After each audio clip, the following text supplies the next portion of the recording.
Хай, өглөөний хүрээлтэд авъя. Нөхөр өглөө ажилдаа явцсан.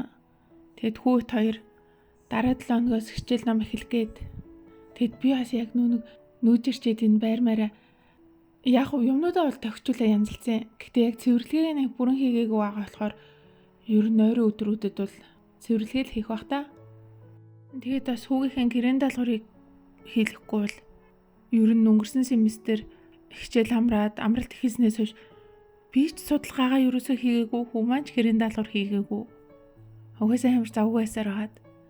Өчигдөр л уурчиг дээр хүмүүс зураг зурчаад 2026 гэж биччихсэн чи 2-ын тоогоо буруу тийш нь харуулад нэг Есүс шиг юм бичсэн байсан.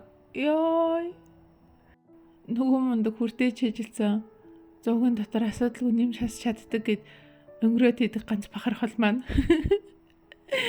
Цифрээ хүртэл буруу тийш нь харуулаа биччихдэг ёо. Ер нь тэгээ сурсан юмаа сэргээгээд байхгүй бол юм айгүй хурдан мартагдчихдээ штэ тий. Тэгэл нэг 2-0 ногоон сууж лэн. Өглөөний цайгаа бэлдээ. Монгол яг цагаан сарын үеэр очсон болохоор өглөөний цайнаас оройн хоол хүртэл баг бүгдээрээ бууз мах байж тараад хэд. Бит горын хотоод гэдээс бас жоохон хямарсан баг. Нөхөр өчигдөр ажилдаа Монголоос авчирсан хэвийн боо, евэн жоохон ааруул энэ төр аваад явсан. Тэгээд өглөөний цайнд авч байгаа гэсэн чи ажлынх нь харчаад юу идэх байгаа юм бэ? Ийм хатуу юм яаж идэх байгаа? Гэтгсэн. Тэгээд нөхөр нэг жоох нэг эмтлээд нөгөө идтэй амсаасан чи хөөх ямар сони ийм хатуу юм идэж чадахгүй гэтгсэн. Энэ хэвийн боог хараа. Амар гоё амттай юм билээ, бүр амар гоё. Яг юм өрөмзөртэй бичин шиг. Би ер нь хэвийн боо нэг иддэггүй юм. Ер нь багасаа л нэг иддэггүйсэн. Гэтэ намайг баг байхад тэгэл хэвэн боо одоо хүрээнд бүрэнхий. Тэгээ дотроо нэг юм арай дотор хэсэг нь нэмгэн хээтэй хэсэг үүдэн штэ. Би нэг тэр хээтэй хэсэг нэг жоохон цай маань дэвтэж иддэг болохоос бас нэг хэвэн боо иддэггүйсэн юм аа. Тэгээд арай жоохон томрох үед нөгөө гандангийн хэвэн боо гэдэг ингээд дундуур ингээд зэсцэн нэг тэр нь арай дээр. Гэтэ бас нэг иддэггүйсэн. Тэгсэн чинь сайн нөгөө манай ахын хэвэн боовор тавга цацсан байсан байхгүй. Тэгээд бид нарыг наашаа явахаас өмнө тавга багсагчлаа гэд эйжент хэдэн ширхгийг авчиад өгсөн. Тэгэд бид нар авч ирсэн. Гэтэ бид нар 3-4 хүн ширхгийг авчирсан. Би ийм гоё амттай гэж бодоагүй заа. Чи үнэхээр гоё амттай юм байна. Ахын тавг ялтчгүй харахад нэг юм өөр байсан байхгүй юу? Би тэр хэвэн боог өмнө харж байгаагүй нэг тийм төв өрөө тавьсан юм шиг тэгж харагдаад байсан чи яг ингээд ер нь гоё. Бээжин хэр байна? Дулаахан байна уу гэж юу? Би чи ер нь дулаахан байна. Ер нь нэлийн дулаарчиж. Нэг 2-7 хоногийн өмнө бид нар яг Монгол руу явах үеэс одоо бол хамаагүй дулаахан болсон нийлт мэдгэтгэр. Одоо нэг өглөө оройдоо бол арай жоохон сэрүүтэр. Тэг жоохон салхитай. Гэхдээ хамаагүй дулаахан болчихдээ штэ нэг өвлийн жавар нь алга болчихдээ штэ тий. Тэгэхээр чинь ер нь гайгүй. Өдөртөө нэг 6-7 градус юм уу?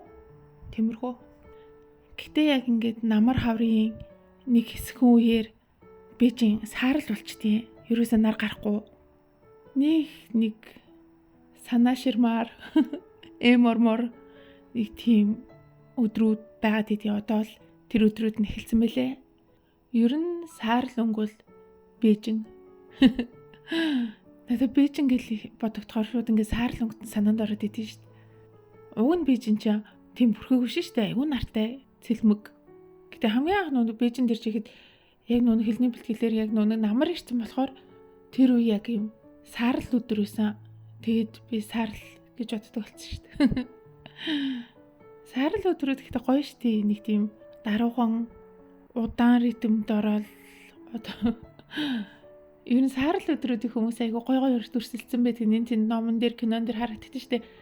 Яг одоо санагч байгаагаар Тодгой Сэмсэн зохиолч чамд хин итгэх юм бэ? Романы мөчөр бүлэг гэж явдаг баха. Миний хайрт үлээ. Хурмын гэрч гэд нэг ном нэдэн штэ. Тэр нь айгүй юм шүлэг ихтэй. Тэгээ тэр нь яг ингээд уран яруу шүлгүүд үг гэхэлэр бас арай биш. Тэгсэр нэг ингээд хүнд амир ингээд яг ингээд цохоод байгаа юм шиг яг ингээд часис нэг тийм утгууд нэг байдаг да.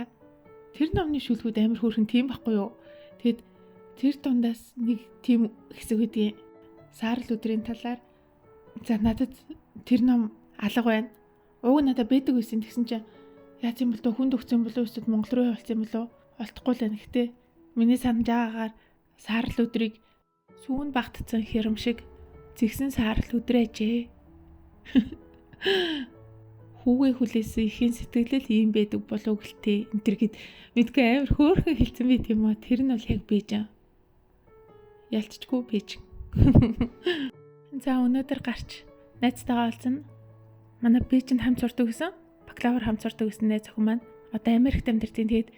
Тэгээд нөхөртөө хамт нөө бийжэнд нэг хончоод тэгээд маргааш явах юм.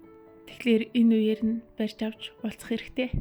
Манай найз охин бит хоёрын мэрэгжил өөрч гэсэн яг хоёлаа менежментийн факультетэд харьяалагддаг болохоор аягүй олон хичээлүүд хамтдаа байдаг гэсэн аахгүй. Тэгээд яг хамт сураад тэгээд нэг дотор байранд амьдардаг гэсэн юм чинь ер нь бакалаврын жилүүд хамт өнгөрсөн ч гэсэн өөр орныг зориод тэндээ ажиллаж амьдраад тэгээд одоо бит хоёр бараг 10 жилийн дараа уулзж байгаа байхгүй юу. Нөгөө хүн болгоно ингээл өөр өөрийн гой сайхны стандартыг ч өгдөө шүү дээ. Тэгээд одоо дэлхийн стандарт гэхэд давхраатай том халагнууд өндөр хамар цуцаа авруулч юм уу тий.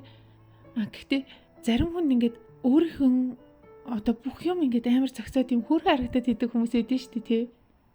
Надад бол манай мэндэ энэ найз маань ялцчгүй тэгж харагддгийг. Нэг тийм хараал амар хөөрхөн харагдаад идэв.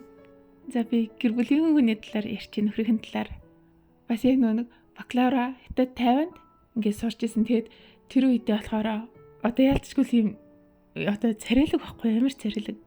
Тэгээд одоо тий яах тийм үстэй сайн явах санаандынх сайхан төрөх заяаных гээд тэгээд ингээд одоо entertainment нэг хүмүүсийн нүдэн дүртээд тэгээд ингээд альтертай дуучны клип юм тийм entertainment юмд ингээд оролцоод тэгээд нөх хиттийн 3-4 юм том сериалын гол дүрт тоглож исэн залуу гоё асти мундаг асти би болохоор Рүүва айни гэдэг киног үзчихсэн. Тэгээд нэг киноны эхлэхдээ дуусахтаа ингээд оролцсон жүжигчид гол дүрүүдээ ингээд биччихсэн шүү дээ. Тэгээ хятад нэрийг бол биччихээ. Угаасаа монгол нэр бичихгүй шүү дээ. Тэгээ ард нь нэг монгол улсын жүжигчийн тэргэл ямар бахархам шүү дээ. Тэгээд угаасаа хятад чинь ямар их хүнтэй вүлээ. Олон ангид киноны гол дүрийг зөвхөн юм гадны үзмж хараад авчихгүй шүү дээ. Тэнд чинь за ядчил хятад хэлэн байх хэвээр. Авиаслаг мэрэгжлийн байх хэвээр. Тэгэхээр чинь мундаг байхгүй юу? Тэгээд хятад хэл сурж байгаа алиасад кино сериал үзэж хятад хэлнийхээ чадварыг сайжруулдаг хүмүүс байвал монгол залуугийнхан тоглосон олон ангит киног үзчих хэрэгтэй. Тэгээ баядугаас DJ гээд хайчвал юу н мэдээлэл нь гараад тоосон кинонууд тэгээд он сард нь гарчдээ штэ. Тэндээс сонгочод болно. Би баядугаас юу гэж хайхын биччихлээ. 50-ны солироот гэх кино идэв штэ тий. Тэн нэг F4 гээд нэг дүр амар царайлаг залуу идэв штэ. Нөхөр нь яг тэднэр шиг цацаг гэдэг кинон дээрээс өөртөө харцгаа. За бай.